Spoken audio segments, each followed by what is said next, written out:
Learn English. Enjoy English. With our videos, ForB English. Hello everyone and welcome back to ForB's English lesson video.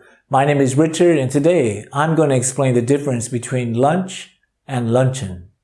Do you know the difference? Let's take a look at two example sentences. Every day we have lunch in the restaurant. Every year the company has a luncheon for its top salespeople. Do you know the difference?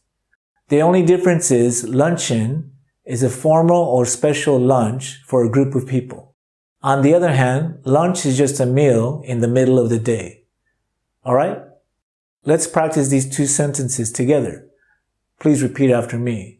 Every day we have lunch in the restaurant. Great.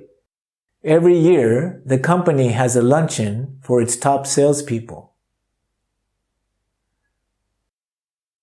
Great, so now you know the difference between lunch and luncheon.